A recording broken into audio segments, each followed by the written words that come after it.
Hi, everybody. Sam Kavaris in the Gate Sports Update.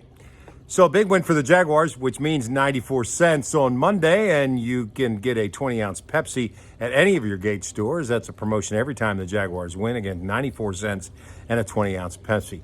But this win for the Jaguars at home means that they're now 2-0 in their last two games. They go to London. The worst they can be is 4-5 when they hit the break.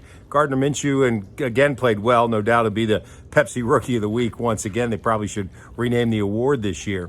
But the Jaguars didn't play well in the red zone particularly. The Jets certainly have a stout defensive line. But if you take the 66 yards away that Leonard Fournette had on that one carry in the first series, in fact, the Jaguars only really gained 10 yards on 18 carries after that. So we're talking about a defensive line, obviously, that was built to stop the run.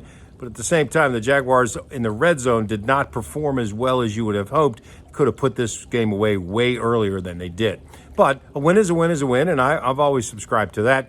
But in addition to that, these are teams you're supposed to beat. You're supposed to beat Cincinnati. You're supposed to beat the Jets at home after they play on a Monday night, and Sam Darnold says he's seeing ghosts.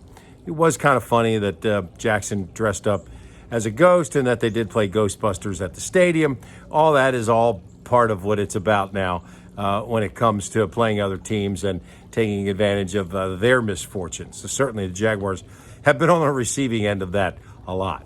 But now at 500, they'll head to London on Thursday where they'll play the Texans on Sunday. It's a morning game here, East Coast time, by the way. They've set it up for 9:30. I think you can see it on Channel 25 in town, and you can also see it, obviously, on the NFL Network if you don't have UVerse. But nonetheless, now you've got Gardner Minshew on a roll. Nick Foles eligible to come back after the bye.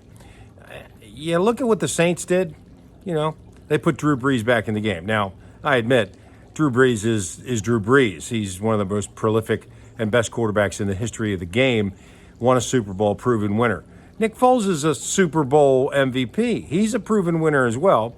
And as good as Minshew's been, I do think that Foles can give Minshew some more seasoning, so to speak, if he watches from the sidelines. It's a good problem to have, but I do think Foles gets his job back. And most importantly, the Jaguars have a stretch of games where they're not supposed to win, and this is where you need that kind of veteran leadership. They've played well under Minshew, there's no question, and he's exceeded all expectations. But right now, Nick Foles, and I also subscribe to the thing, you shouldn't lose your job to injury. So Foles back in the lineup, I think, against Indianapolis after the bye week. And this week, of course, is the Georgia-Florida game. And somebody said, hey, is that the same as the Florida-Georgia game? Yeah, it is. When Florida wins the game, Georgia has dominated recently. In all those years that Florida won it, it was called the Florida-Georgia game. But at this point, the Georgia Bulldogs will come in as a favorite. Both teams had last Saturday off. Game has massive implications for the Southeastern Conference East Division. Always fun, obviously. And a new contract has been signed. That's great. Should have been. Now it's time for the city to kind of get off their butts and make this a week-long celebration. This is a mini Super Bowl that shows up every year, and they have never taken advantage of that. I don't know if it's short-sightedness. I don't know if they don't care. I don't know if they take it for granted. But, I know they're having a little party and a concert this year. Needs to be more than that. Needs to be not on the Super Bowl grand scale, but needs to be celebrated as one of the premier events in college football. That's the Gate Sports Update. Don't forget, after that Jaguars win, 94 cents for a 20-ounce Pepsi at all your Gate stores. I'm Sam Kavaris. We'll be back shortly with the next Gate Sports Update.